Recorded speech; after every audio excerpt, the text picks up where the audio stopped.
These three federal events are the first time in Beacon's history, given the significant urgency and importance of the role of the federal government in permanent supportive housing and changes that are being contemplated. It's the first time we have ever spoken up on federal issues. Beacon Interfaith Housing Collaborative really exists in two primary domains. One is as the largest provider of permanent supportive housing in the state of Minnesota, roughly 1 in 10 units of Minnesota's 6,500 permanent supportive housing units. I'll say just sitting at this table, we have 1 in 5 of all permanent supportive housing units in Minnesota represented. Catholic Charities also holds about 1 in 10 units. So when I say we hold these solutions in community, I mean it. Our community solutions on homelessness are fragile. They always have been, even before the events of this past year, 100 days even, in Washington. Chronically underfunded, always have been. And therefore imperfect, always have been. Nobody pretends this work is easy or holding it in community is without its challenges. But we hold it because we believe it not only makes these residents' lives stronger, but it makes our community stronger. Well, let's talk about those federal bricks. Each one of those might have a different label attached to it. There's sort of 3 principal labels that you could put on those federal bricks. Capital, this is the dollars needed for the bricks and mortar to build the building or to build the shelter or to do improvements. Number 2, operating. So this is the dollars from things like Section 8, housing choice vouchers, project-based vouchers that pay for rents in supportive housing and in other housing settings. Number 3 is services. The funding needed to pay for services specifically in permanent supportive housing, which is what makes supportive housing supportive. In both Vista 44 and in 66 West, we have what's called project-based Section 8. These are Section 8 vouchers that have been attached to individual units in perpetuity to pay the rents for the people living in those. And in the case of 66 West, that's young people. In the case of Vista 44, that's families. That funding goes away. It's not just that individual family that is destabilized. That could put the entire project at risk forever. HUD COC. So this is HUD Continuum of Care funding. It's a principal source of funding for services in supportive housing and is the principal source of service funding for families exiting homelessness at Vista 44. And finally, this is a brick, TLP, Transitional Living Program. This is the primary federal source of funding for services benefiting homeless youth. It is a critical source of funding. About half the funding for all of the services in Beacon's 3 youth supportive housing properties are held by this brick right here. Literally powers everything from Medicaid reimbursements that help us provide quality behavioral health and disability services to HUD programs that help keep families, elders, and people with disabilities stably housed, to programs for people returning to community and aging with dignity. It all comes back for our organization to public support. And again, we serve 22,000 Minnesotans every year. These dollars aren't just budget lines, they're lifelines, especially for our neighbors who are experiencing some of the hardest moments of their lives. And we've already seen what happens when that funding goes away. Just recently, we lost federal support for a program that's been around for over 20 years. It mobilized 550 older adult volunteers every year in 11 Minnesota counties and 60 partner organizations, and overnight it was gone. The ripple effects were real and they were immediate, and ultimately they impact thousands of Minnesotans. So if more cuts like these happen, the impacts won't be theoretical. It'll mean fewer services, longer wait lists, and more people in crisis, and more impossible choices between who gets help and who doesn't. And while I know tonight's conversation is focused on affordable housing, I do want to touch on an issue that intersects with all of our work. Take Medicaid. It's one of those big part of the national and local conversation right now, and for very good reasons. It's one of those issues that's bringing many of us in the nonprofit sector together. In Minnesota, Medicaid or medical assistance covers 1 in 6 adults, 3 in 10 kids, 5 in 9 nursing home residents, 1 in 7 Medicare recipients, and 1 in 3 working age adults with disabilities. That is huge. And in the context of supportive housing, it's often the difference between stability and crisis for the families, older adults, and people with disabilities that we serve. So yeah, federal funding is how, I think we're all saying we uphold our social contract. It's how we say we're in this together, and we can't leave anyone behind. And tonight, I think we're all learning that there's something we can do about it. I'll talk about federal funding and how it impacts Avivo and who we serve. As I said, we serve about 11,000 people each year. I'll talk about, and we're a $42 million organization, and about 60% of our funding is federal funding. I'll share first the impact as it relates to ending homelessness work. Avivo is the Section 8 voucher holder for about 1,200 Minnesotans. So we get about $1 million a month directly from HUD that flows directly to people. People that we are helping get supportive housing, permanent supportive housing, and then more importantly, helping them maintain that permanent supportive housing. So if that funding goes away, that is 1,200 people in scattered site. They're with landlords all over the metro, scattered site housing. 1,200 people will become homeless because they will not be able to pay their rent. And we'll lay off about 30 plus employees that are doing that work. It's going to create a even bigger homeless crisis in our state and in our cities. One of the biggest fears that we have, about 30% of our funding is Medicaid. So Medicaid funding supports substance use treatment for people who are very, very poor, mental health services for people with serious mental illness who are also very, very poor. And so that would mean, that would create homelessness as well. It would, help people that want to recover not be able to, and access to recovery is hard now. It will become impossible for individuals who are poor in our community. We don't know what's going to happen, but we're the state's largest provider of welfare to work. It's called welfare to work. We're the sole provider in 11 counties in the state of Minnesota, and so that is for primarily single-headed female households who get on public assistance for a period of time when they need it, and we help move about 3,000 people off of public assistance permanently every year, and so that's all federal funding that flows through as well. We have grave concerns if any sources of these funding go away, we go away. We don't have deep reserves. We don't, have a way to fund these services in other ways. But we are keeping our foot on the gas, if you will. That's what we tell ourselves. That's what we repeat that mantra. We're keeping our foot on the gas. Our community needs us. Our community needs us now more than ever. As long as we can keep providing these services, we are absolutely going to keep providing these services. And we're thankful to be in partnership here to advocate on behalf of the people we serve and help people have a voice. We had to make a tough decision. I'm sure others are. HUD contract renewal is right now. The contracts have changed dramatically and that we are not able to serve individuals who are undocumented that are experiencing homelessness.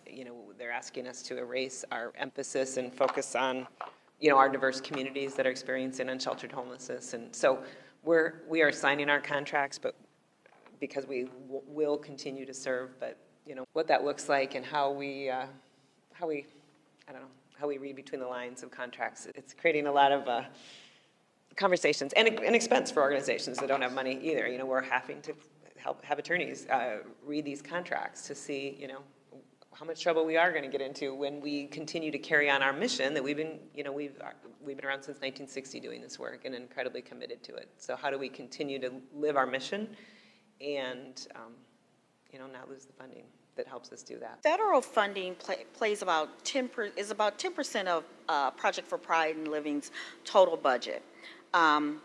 our operating budget. And like many other affordable housing and service providers, we receive our funds either directly or indirectly through our many federal sources, including the Continuum of Care, which was mentioned in the slide that we saw earlier, as well as low-income tax credits and project-based vouchers.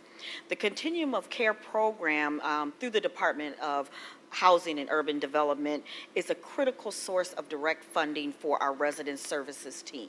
It is about 2/3 of their entire budget. And it is primarily the only source that we have for supporting individuals exiting homelessness, entering into permanent supportive housing. We also receive support from local governments, cities, counties, public housing authorities, who receive funds from the federal government to deploy to provide more support to the individuals that we provide services for in support of housing. And so it's really almost impossible to really calculate the amount, the impact even a 10% reduction would cause to all the families that we serve. We have about 800 individual households that are in supportive housing, whether it's in PPL supportive housing, whether we're providing the services or we partner with community organizations and other service partners. Cuts to indirect funding such as Section 8 would be even more impactful. If you think about removing the ability for affordable housing and supportive housing to be affordable for low-income individuals who are already struggling with housing instability and not having enough economic resources to cover the rising rents and that are just rising everywhere due to a variety of things. I know a lot of you, if you're in development or even if you're just a homeowner, if you think about what your insurance rates are, what's going on with those. Imagine that for a, housing provider, a nonprofit housing provider providing housing for low-income individuals, and then they put the extra sticker and burden of this rising insurance. Our insurance increased dramatically during the pandemic and also during the eviction moratorium. In fact, there was this 4D legislation that was passed that was going to be just this remarkable thing for nonprofit providers of housing that was going to help with operating costs by lowering, the tax, and then insurance went up and just swallowed it all. And so it went away. At PPL, since the eviction moratorium ended, we have lost about $3 to $4 million each year. The eviction moratorium, the good thing about that is that it was an unprecedented time where there were dollars that were generated and put out by the federal government to help support us through the eviction moratorium, through the pandemic. Those dollars, we don't see that being available anymore, especially in 2025 and beyond.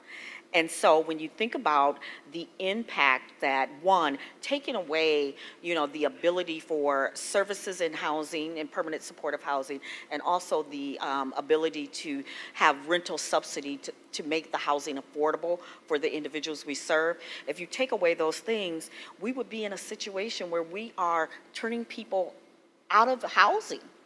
And when the eviction moratorium ended, the backlog in housing court, the strain that it put on just regular operations in government and housing is just, it was untenable.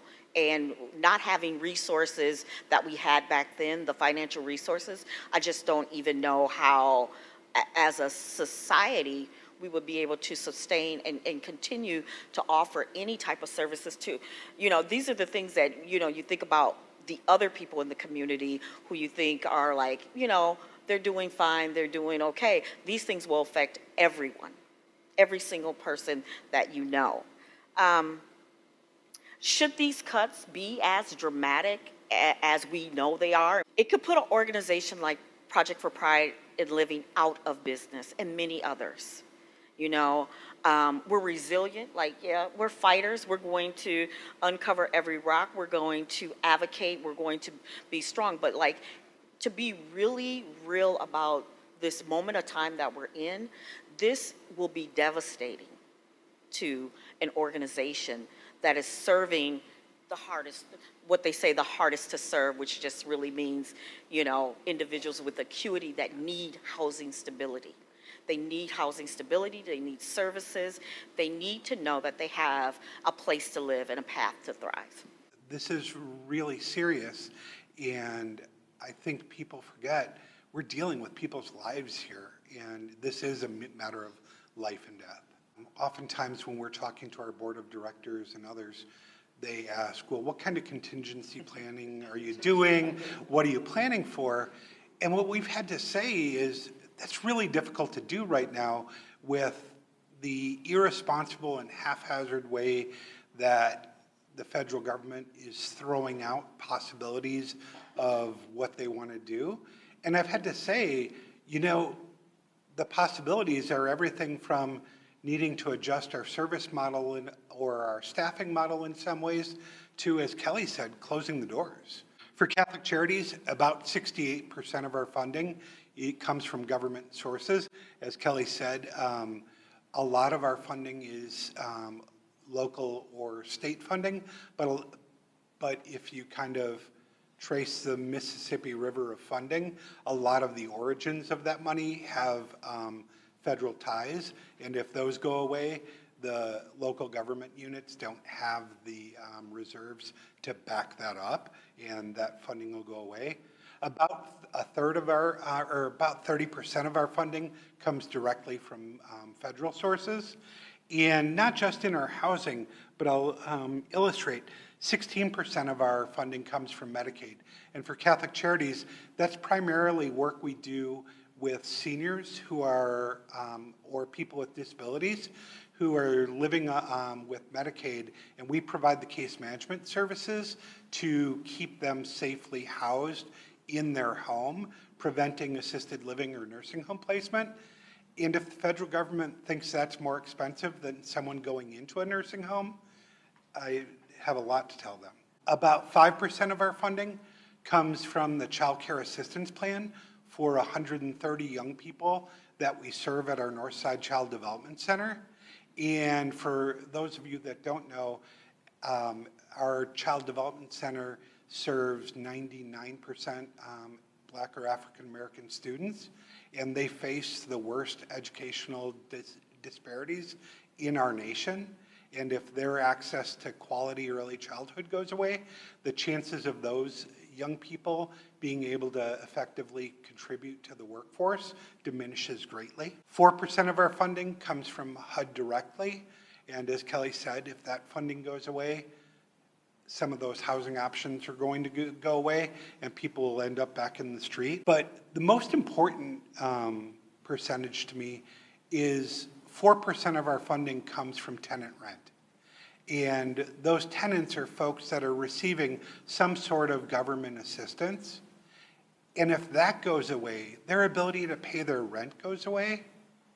And not only are they at risk of losing their housing, they're at risk of losing access to food, and they're at risk of diminishing the dignity that they have, which we believe is God-given and a right of every person. And I think we minimize that sometimes when we talk about people going back on the street and the devastating long-term impact that has on people. A lot of times people think that with government assistance, people have a lot of money. We specialize in working with people who live at 30% of the area median income, which means they're poor. They are in deep poverty. The average person served by Catholic Charities in our housing programs has income of about $500 a month, $6,000 a year. Think about the choices you'd have to make if all you had to make choices about where you spend your money on was $500 a month. These programs are life and death, and they're life-saving for people. RSD holds 4 contracts with the Housing and Urban Development Department of the federal government. So a direct contract, our CEO signs her name on the bottom of that contract. We just recently, in fact, in the last 2 weeks, got our revised 2024, their years are messed up as well, contracts with some new included language and guidance. And I will tell you that my CEO really struggled to sign her name at the bottom of that document. She comes from a world where there are folks in her immediate family and immediate support networks that identify as gender fluid, that have questionable immigration status. And here is a CEO of a very large organization dedicated to partnering with those folks in the community. We often hear that, RS Eden serves the hardest to serve. What that really means is we serve folks with the highest acuity, the most need. Those folks that other organizations go, ooh, I don't know if we could have a place for, not my partners on stage, certainly. So we're serving a large swath of the population, right? So my CEO had to sit down and really say to herself, what am I doing by signing this? What am I agreeing to by signing this contract, right?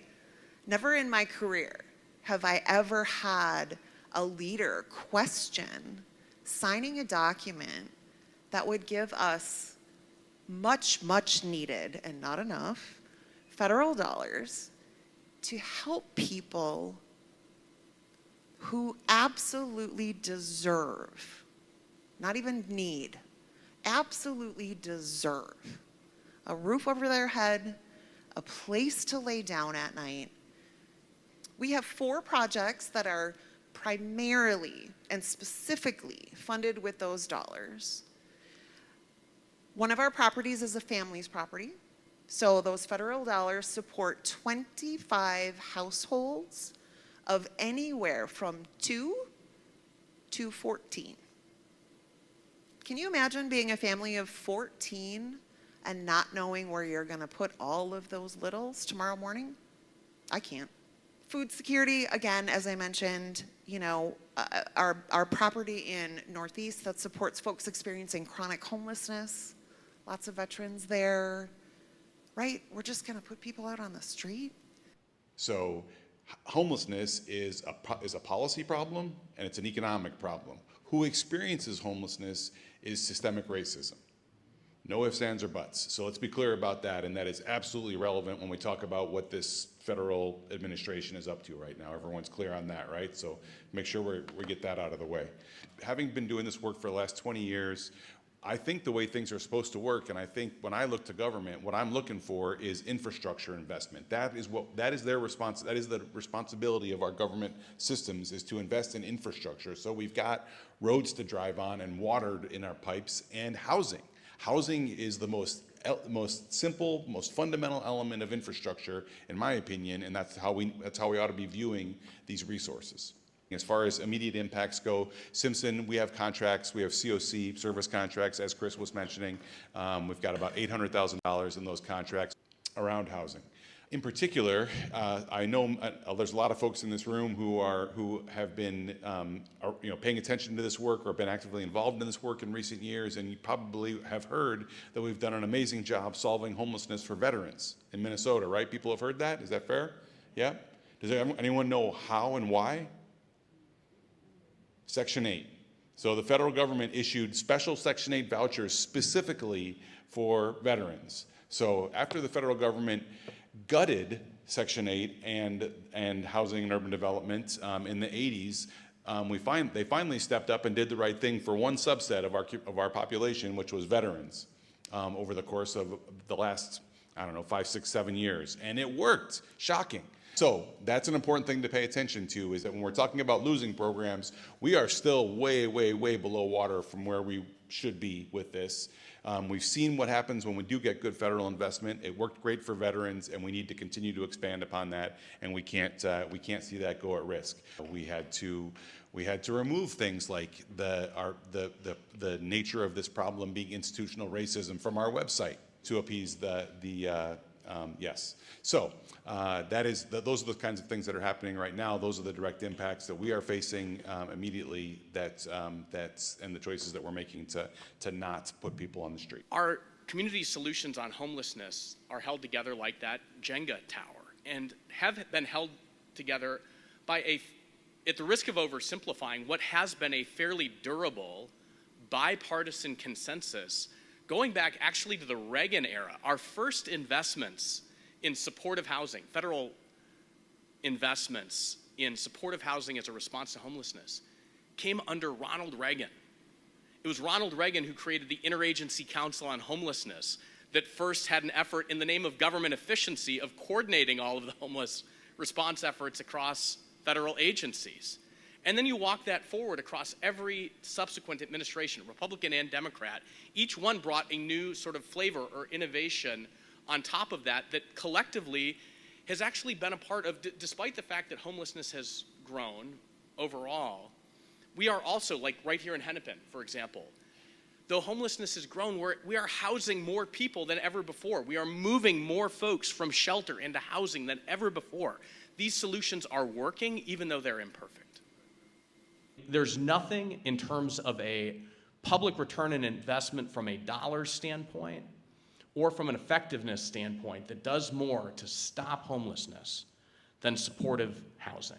And that is why there has been this broad bipartisan consensus over multiple administrations that we need to adequately fund our responses to it. A few months ago, we received an email from a gentleman, and I won't name the government agency or the sub-agency just to protect their privacy, but it's one of those bricks. And it was from their private Gmail account. This is the federal official who is a grants manager for one of these critical bricks that Beacon and others rely on. From his personal email account, I feared this day was coming, and I didn't want to leave any of you in the dark. But this morning, I was frozen out of my email account. My badge stopped working, and I was told that my position had been eliminated. I do not know what this will mean for the future of this program or who your point of contact is in the federal government moving forward, but it has been the honor of a lifetime serving this work with you. I mean, it was breathtaking to receive that message. It's just one example of thousands of examples of similar messages that have gone out to organizations that have held this work for decades. And I also want to recognize in that, I was really moved and touched at that small act of decency in a very indecent time, and that small act of civic courage at a time where that seems also to be in short supply.